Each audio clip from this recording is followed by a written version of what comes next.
Good evening and welcome to Slam the Gavel, the show that tells it all regarding family court, other court issues, as well as CPS. I'm your host, Marianne Petrie. Patriots Against CPS Corruption invites you to attend our March for Texas Children. DFPS has failed the families of Texas. The Texas Special Committee on DFPS has also failed to hear the parents and their children. Time to make our voices heard and surround yourself with those on the same mission as you. Join us on the March for Our Children, September 21st, 2022, starting at 1 p.m. at 701 West 51st Street, Austin, Texas, 78751. I have a brand new guest. I'm proud to say I have Judge Anthony Bompiani on. He is founder at Judge Anthony Consulting, co-founder at Court Clerk. Anthony Bompiani graduated from St. Vincent College in Latrobe, Pennsylvania, earning a Bachelor's of Science degree in the field of psychology. He earned his Juris Doctor from the Duquesne University School of Law and is licensed to practice law in the state of Pennsylvania. Mr. Bompiani was elected Magisterial District Judge in District 10, 2, and 1, and began his term in January of 2016. He has previously been named to the National Trial Lawyers Top 100 Criminal Trial Attorneys and the National Trial Lawyers Top 40 Under 40 3 years in a row, as well as being featured in Forbes magazine and Mensjournal. I totally welcome you to Slam the Gavel. Judge Anthony, how are you? I'm great. How are you? Okay. I'm so Thanks for glad to have. doing such a great job with my bio. It actually sounds like that I know what I'm doing. Yeah. Oh, yeah. Oh, I think you do, because I am so thrilled to have you on, because your videos on Instagram are beyond helpful. Oh, thank you. I appreciate that. I wanted to show you too, Marianne. I brought something for you because it's called Slam the Gavel. I brought a gavel here and I'm going to slam it for you. So, All right. Where do you buy those? yeah, I don't know. This one, I have like three of them and they were all three gifts. So I don't know.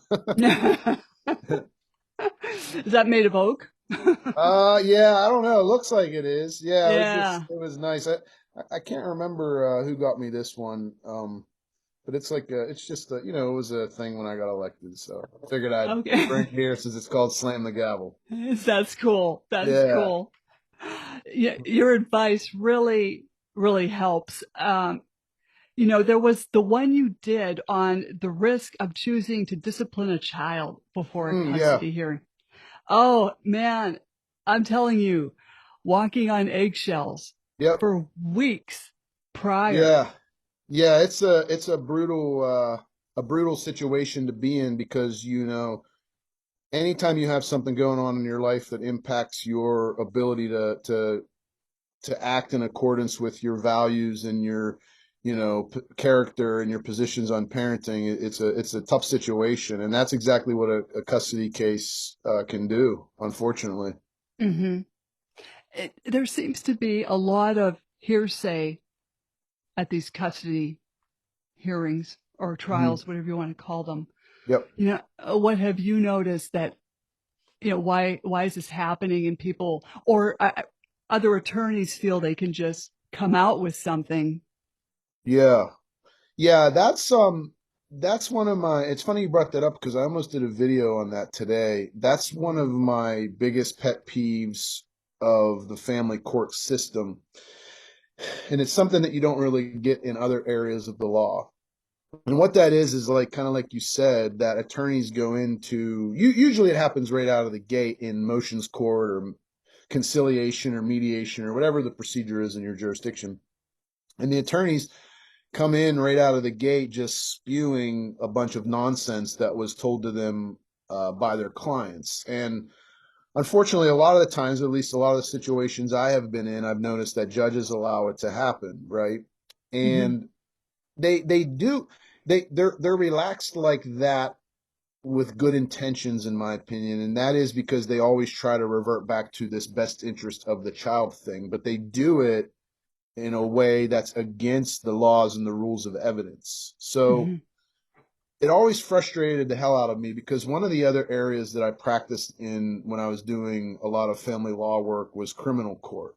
Hmm. And in criminal court, I don't know if you know anything about criminal court, but criminal court is very, very law and rule based, right? You have to follow the rules. You have to follow the rules of evidence. You can't just speak out of turn at motions, and you can't just, bring up a bunch of stuff that would not be admissible based on the rules of evidence.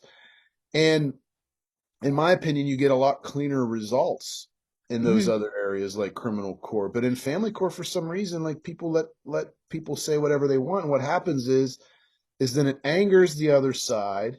It muddies the waters. It makes people blow up and want to like spend more on legal fees to Mhm. fight it, or they then start spewing nonsense, and it just turns into this massive, massive fight instead of being in a situation where we follow the rules. You follow the rules of admissibility, and they don't do that, and it frustrates the hell out of me. That's for sure. Do you think uh, the abolishment of family court would help and take it back down to civil court where it was in the first place? I don't know. I don't know if that massive step is needed just because, I think it is important to have, I don't know if it's, I would say important, but I think it's necessary to have a separate court because I do think that it's good to have judges who focus solely on those particular issues. But the problem is I think it needs to be handled more like the other courts, Mhm. right? Because in civil court, it's the same way. You have a lot of rules, you have a lot of laws, and those rules and laws are always followed, right? Mhm. In family court, it doesn't happen as much. So I don't think it's necessarily a situation where you need to, abolish or eliminate the family courts. I just think you need to start following the rules. And I think Mhm. maybe there needs to be some education going on with regard to other areas, not just the law for the judges and the attorneys, like, you know, psychology, like what these Mhm. people actually go through, like domestic violence, like narcissism, a Mhm. lot of the stuff that's not focused on. So I think doing something like that would be more beneficial than abolishing it as a whole. Okay, well, when I talk to parents, they're telling me that, well, even in my case, the judge and the opposing attorney were BFFs because they worked in the DA's department for years. So of course I lost. But Yeah.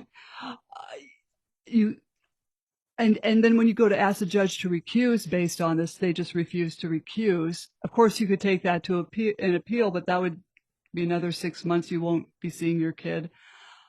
Yep. You know, how do you stop the collusion? Yeah.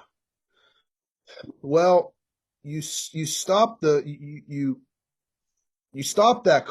have to stop the collusion by there's a bunch of things involved. You have to build a strong enough case and get those elements of your case on the record so that then that kind of stuff can be more exposed. Hmm. Like a lot of the times when this kind of stuff happens, it's happening and the parents don't even get a chance to like go into court. And if they do go into court, nothing's on the record. Hmm. Hmm. So in order, like one of the ways that a judge is held accountable is when there's a record, right? If there's a record, I know when I was on the bench, when that tape's running, like that can be used by anybody. Hmm. So that needs to be, I think, more prevalent in family court, even in motions court, because a lot of areas don't even have a court reporter there when they're in there for motions court, Hmm. right? So I think if you know, had a good case and a good attorney and were able to show that and make sure that it was on the record to hold the judge accountable, I think that's a way to eliminate it. Are you ever going to eliminate it completely? No, you're not, because there's bad eggs everywhere, right? Hmm. But I think that's a step to at least start to minimize it and start holding these people accountable. Yeah, that's the big thing is these judges aren't holding, um, we'll say, the offending parent accountable when they don't comply with a visitation order. Yeah. And then the target parent is, running to the state police and letting them know that, hey, this was my custody time or my visitation time. Yeah. And then they'll call the DA on call, who will just say, we can't get involved because, this is a custody hearing. So the police don't do anything. Yeah. Do you think they should? I mean, maybe they. That's a tough thing to label, completely across all of the cases. And it's the reason why is because there are a lot of people that take advantage of that too, right? There are a lot of people that make false allegations and then want the police to get involved in a situation where there's a false allegations. I've seen good parents actually lose custody or at least time with the child based on false allegations in situations where that happens, when law enforcement will get involved, right? Mm-hmm. So it's not, it's not, I don't think it's necessarily that we need to force law enforcement to always get involved in cases or eliminate them from ever getting involved in cases. But I think that they need to understand that when they do, that they're also going to be brought into the case as a witness and, have consequences based on what they did. Right. It's the same as criminal court, right? When you have good police work in criminal court, it can be the best thing that there is, right? Because you can win a case on good police work that might have other holes. Okay. Likewise, if you have crappy police work, and then it's the same thing. It's the same kind of thing, right?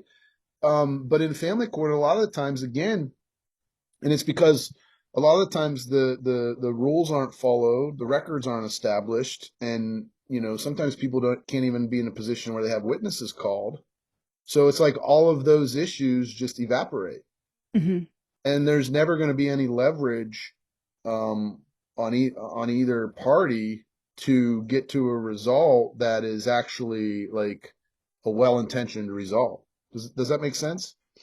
Yes. Yeah. Yes. Yeah, it's a complicated issue for sure. Well, I was advised when we were going through this to have our pew packed with people. And I don't know, and it's hard to do when you have friends that work full time and Sure. all you have is your parents. So you're going in, well, the other side has their side packed. Yeah. I mean, does that affect a judge's ruling? I don't think generally speaking that it does. I know in any case that I have tried through my 20 plus years of experience in family court, I would win cases when I had the credible witnesses on the stand. Right? The people like I might be up against a courtroom full of supporters, but if I had the 3 or 4 witnesses on the stand that were credible, and again, on the record, but the judge has to be held accountable. I think that's a better way to look at it as far as packing. And now too, post COVID, a lot of times that's not allowed. A lot of times, not so much now since we're, almost a year, more than 2 years removed from that, but still, it's still limited a little bit more, right? So I think it's more important to have good witnesses in a case. Now, granted, again, if you're in a family court, motions court, or conciliation or something where you're not even allowed to present witnesses, then whatever support you need as far as family members, that's fine. But I'm not sure how persuasive it is to have them there just sitting and not offering any relevant and persuasive evidence. Now, with COVID, everyone was using Zoom. And do you think that helped people's cases? People were taping their cases. Yeah. Yeah, I mean, I think it's a couple different things that were different about that. First off, the flexibility, obviously, with people not having to go to court. I think that was a good thing. I think for people who get incredibly nervous, that it was a good thing, because one of the things that I always teach with my students and my clients is that when you're nervous and when you're not confident and when you're stressed and nervous and anxious and everything else, it can actually it can actually impact your ability to show your true character in court, right? Your nervous laugh or nervous, hand gestures or, whatever it may be perceived by the judge as a lack of credibility or a lack of character. When in reality, it's you being nervous or anxious or stressed or worried, right? Mm-hmm. So I think the Zoom situation minimized that a little bit. However, when you're dealing with when you're dealing with a witness, whether it be a parent in the case or whoever, one of the things that is an important task for the judge is to assess credibility of that witness, and that's a lot easier to do in person than it is on Zoom, right?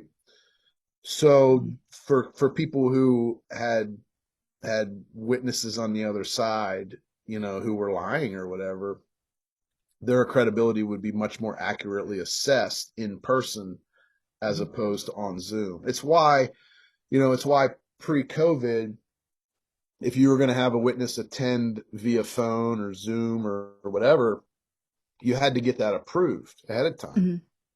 And that's why. It's because it's always more beneficial theoretically to have the witness there so that the judge can assess the credibility. No, that's true. That's, because I'm hearing from, parents saying that they're allowed a Zoom call with their child for only 3 minutes. And then they're saying that the child will not really be themselves because they know that parent is in the room behind the camera and making Yep. sure. I mean, this is terrible. Yep. It is. It is. And the problem is a lot of that stuff, if with the wrong perspective on how things work or are working in your life and your child's life, with the wrong perspective, all of those actions can be justified by the person. Mm-hmm. So the person that's there waiting, behind the, off screen while the child's having a Zoom with the other parent, that can be justified under certain circumstances, right? Rightfully or Right. wrongfully. Just likewise, the parent who's on the Zoom wanting to talk to the child in private, their reasons and desires can be justified, right? Rightfully and wrongfully. That's why it's so difficult to get to the nuts and bolts of what's really going on, for judges, for evaluators, for everybody. And it's because a lot of that stuff can be justified. Me personally, I think in any situation that it's better to have the child talking one-on-one with the parent, right? Right. I know there are concerns parents have with, abusive, narcissistic people, but if the court allows it, the Zoom call to happen, I'm assuming that you have already brought up those issues and the court was already privy to those issues. And if that's the case, then you got to let the parent have private calls with the child, right? Well, I guess in theory, that would be fabulous. But Yeah. sometimes, and I'll tell you a funny story, but I was having a conversation with my child who was 14. This is a long time ago. He's 20 now. But the father would listen in on the phone call. And then I heard the father sneeze. So Oh, I said, jeez. God bless you.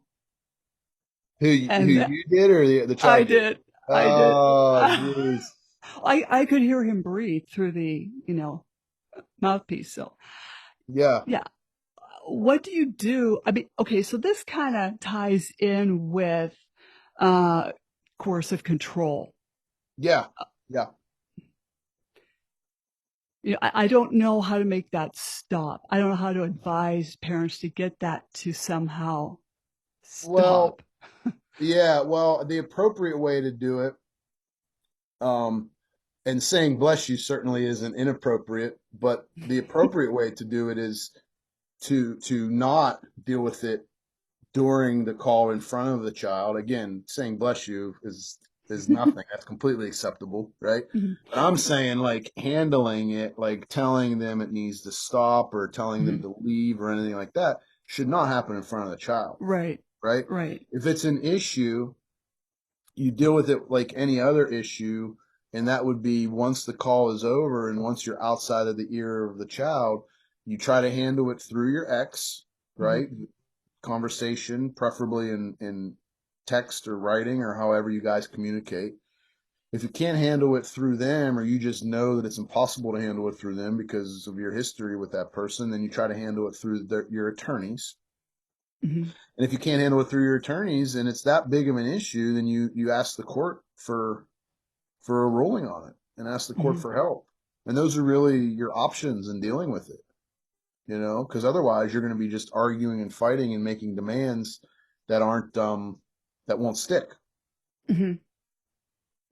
Yeah, it's just a very sticky situation. And, this also, you had a video where if a parent destroys a relationship with a child with the other parent, it will bite them in the ass. Yeah. That was excellent. Yeah. Yeah, it's true. It's true. I always say that our children are adults way longer in their lives and our lives than they are children, right? Mhm. And what does that mean? That means that all of this shit that's going on right now and stuff that's going on in your case, like they're going to see what's really happening or what happened at some Mhm. point. So what people perceive to be as strategic and sneaky and like they're getting a leg up in the case, they better watch out because, like you said, it's going to come back to bite you in the ass when the child's older and when the Mhm. child realizes what's really happening, right? Mhm. Well, and also parents are telling me, everyone says, "Oh, don't worry, they'll come back when they're 18." There's no guarantees if they will come back. Yep. You know, um, some of these cases, and they call them like high conflict cases, but in reality, it's you're dealing with a high conflict personality disorder. Yep. Yep. Absolutely. And also, to tie in with that, is their attorney is also a personality disorder. So, when there is a three-ring circus going on, how should a judge be handling that? How can he slap them down? Who the attorneys or the Yeah. yeah, well, with the attorneys, it kind of gets back to what we were talking about when we first started this conversation, and that's forcing them to follow the rules, right? That doesn't Mhm. happen very often. I'll tell you a story, and it was after I started doing a lot of criminal court work, and again, which is very strict with the rules.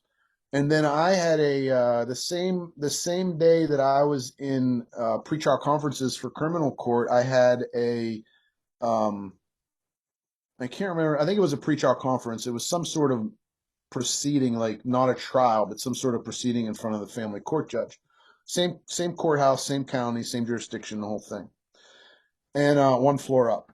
And I went upstairs to go into this other proceeding, which I think it was a pretrial conference, and the other attorney and party didn't show up. Okay. Now, mind you, I just left criminal court, and if that happened, there would be an arrest warrant. Mhm. Shit would hit the fan. You'd Yeah. risk your client going to jail, like Mhm. the whole thing. And the judge's clerk came out and said, "Oh, I'm sorry, attorney so and so didn't have it on their calendar. They can't make it." And I was just like, "What the f? Like, Mhm. what? Like, that's not how this works." Mhm. And that's how it worked. That's how it went. So situations like that and situations when you're in court and you have an asshole attorney, Mhm. you got to follow the rules. Mhm. Like the rules are there for a reason. And again, a lot of times judges think that they don't follow the rules because they are looking in the best interest of the child, when in actuality, following the rules would be in the best interest of the child, Mhm. right? Because it holds everybody accountable. So Mm-hmm. I think that's the thing. I think it's just as far as keeping attorneys in line in family court for judges. I think it's following the Mm-hmm. rules of evidence, the rules of procedure, the local rules of the county, and I think it's that simple. Mm-hmm. Well, sometimes I wish they would follow the rules, but some of them, like I said, with the collusion or their personality disorder makes them so arrogant, nothing can touch them. They're like Yeah, Teflon, you yeah, know? yeah, and that might be the case, but regardless of what their character is, if they are doing all of that within the rules of evidence and procedure and the law, then you know, it is what it is. You kind Mm-hmm. of have to let that happen. But if they're not doing it within the rules and the law and procedural rules, then somebody needs to crack the whip, Mm-hmm. you know? And that's kind of hard to do if someone is a pro se litigant. Sure. Yeah, sure, but the judges need to be more aware of that especially in the courtroom Mm-hmm. when that's going on. And there was also another video you did on parental alienation where you said, sorry, not sorry. And I really like that one. Yeah. I can't remember what the gist of it was. That it does exist, Yeah. and it was beautifully said. Um, I've shared it, but a lot of people are still saying, sorry, this is junk science. It doesn't exist, but Yeah. it does. It really does until you experience it. Yeah, here's the thing that the person, and I can't remember the guy's name, but the person that created the term, and it's not even the term parental alienation, it gets confused with the actual term that this person created, and that's parental alienation syndrome, Mm-hmm. right? And it was determined by the experts in the DSM-4 that parental alienation wasn't parental alienation syndrome was not a valid mental disorder, right? This is my understanding of it. Mm-hmm. And what happened was certain groups and people, probably people who were being accused of parental alienation, turned that into that parental alienation is junk science and it's not real. Okay? You see what the difference is.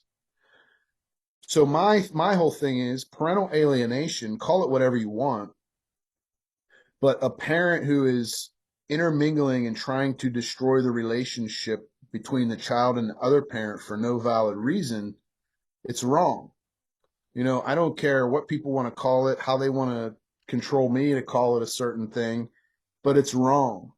And the only way that number one we will be able to stop people from doing that, but number two, defend good people who are wrongfully being accused of it. The Mm-hmm. only way to do those two things is to talk about it. Mm-hmm. We're not gonna eliminate those two travesties by acting like it doesn't exist, Mm-hmm. right? It's like any crime that happens, call them what you want, but any crime, whether it be, you know, uh, drug dealing or robbery, whatever, assault, we're not gonna we're not gonna help people who have been victims of that or people who have been wrongfully accused of it by acting like they don't exist. Mm-hmm. They exist. So let's learn the elements of them and the rules and the laws, and then let's teach people how to deal with it. And it's the same thing with parental alienation. Like if you're intermingling and trying to destroy a relationship between the other parent and your child for no reason, no valid reason, that's not right. And and Mm-hmm. and that needs to stop. Right. I didn't know what that term was until it was used on me. I didn't know. Yeah. The attorney just blurted out, among Yeah. other things, the silver bullet of, you're mentally ill, on Yeah. top of adding CPS false accusations, just what people do to each other. And I Right. don't understand why it has to be so brutal. I, Right. uh, I don't know. Yeah. Yeah, it's like being accused of being mentally ill. You're not going to say, you know, that's not real. You're just Hmm. going to show them why you're not mentally ill, right? Right, The same with right. parental alienation. Just show them why how you're not alienating, you Hmm. know? That's my theory. Hmm. I'm sure it was difficult being a judge and seeing things that were just, you could probably see people trying to do underhand things to each other. All the time, yeah, for sure. For Yeah. sure. And like, did you ever have to seriously put your foot down with some of these lawyers or so? Not so much any issues with lawyers, maybe one or two in the course of 5 years. But with people, yeah, with individuals, non-lawyers, for sure. Hmm.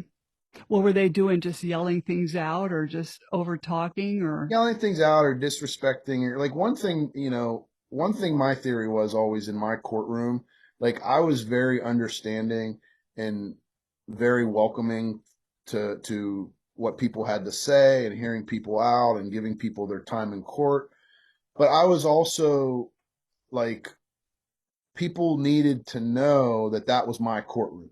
Hmm. Like, I'm going to be very flexible. I'm going to like give people a lot of rope to say what they feel like they need to say, but also like it's my courtroom, Hmm. and that was always my theory, just because, not because it was like some power trip or anything. Hmm. It was because that's how you maintain order, right? There Hmm. can't be a ton of cooks in the kitchen, right? Just the one. Right. And people had to know that I was the one that was in charge. And I think a lot of, not a lot, because a lot of judges do that already, but some judges don't do that. Hmm. And I think a lot of the issues that we talked about today could be handled if they do, right? Hmm. If they do eliminate a lot of the nonsense that's going on. Everyone's saying that these judges should be educated in narcissism and parental alienation. And some people are saying they don't need to be educated. They already know this stuff. They're just letting it happen. Yeah. I don't know what to think. Well, here's the thing. When you're a judge, you have to, just like attorneys have to go through and do, they call it continuing education, right? Hmm. Continuing legal education. For judges, it's continuing ed or judge school or whatever you want to call it. Um, And when they do that, they are usually like, a lot of it is like basic refreshers, but then there's other stuff that you learn that are like current issues, and Hmm. they're not all based on the law. Like, for example, one of the last one of the last judge schools that I went to, one of the speakers that was there um talked about like transgendered people and things like that, right? Which again, Hmm. it's important for judges to like, because not every judge, like you figure, judge even in one state, like there's so many different areas in one state, like there's rural and urban and big cities and smaller towns, and so you can't assume that everybody understands like the way the world, like what's going on in the world right now, right? Hmm. Different political backgrounds, different ideologies and virtues and beliefs, right? Hmm. And the thing is a lot of that stuff you can't you can't bring to the bench, Okay. right? You can't make decisions based on that. But you do need to be educated on issues like that so that you can appreciate and understand where the person is coming from. Hmm. And I never, I only went, I had to do it every year. So I only went, what, 5 times. I never talked about narcissism Hmm. or, reactive abuse or anything like that. So my point is, yes, they should be educated, and it would not be that difficult to work those topics in to the education that is already required of the judge, Hmm. right? So yeah, I think they should be educated in it. Now, some of them are old. I mean, Yeah, and most of them.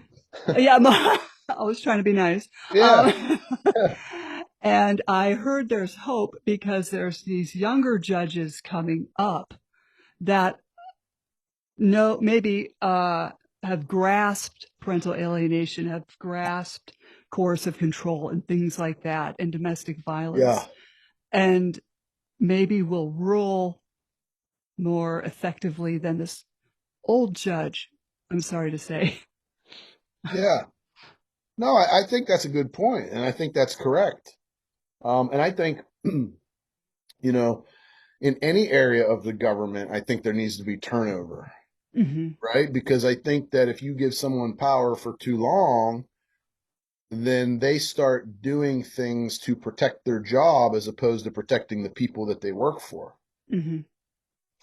And that happens, that can be an issue, bigger issue in court, because a lot of the times you have these judges who are, in there for life. Hmm. Some areas of politics, you can only be in there for certain amounts of time or to a certain age. But in some areas of the country, you can be as old as you want and be a judge. And I Hmm. don't think that's ever like, when I was on the bench, the issue came up for vote in our state, and I wasn't in favor of uh, allowing judges to stay longer. I can't remember the exact number. I want to say it was like 70. And I think the issue is whether or not they should have mandatory retirement in 70. And I was at 70 and I was in favor of it. And a Hmm. lot of the judges looked at me like, oh, no, that's going to like eliminate, but no, you're not there. You're not there to collect the paycheck. Like, I mean, Hmm. obviously that's your job. You have to feed your family and you have to live your life. But like the main thing is to serve the people that you're serving. Hmm. And I, if nobody's going to tell me that like a judge who has been on the bench for 40 years is going to be more effective than some young blood who is more in tune with the values and the way things work in the world, Hmm. right? Now, that's not to say we should open it up for like super young people either, Hmm. but yeah, I think the turnover is certainly beneficial for various reasons, and especially the reasons that you're talking about. Hmm. Now, these judges that are elected, a lot of the, taxpayers don't know what's really going on in these courtrooms where there's some shady business going on, collusion, whatever. Hmm.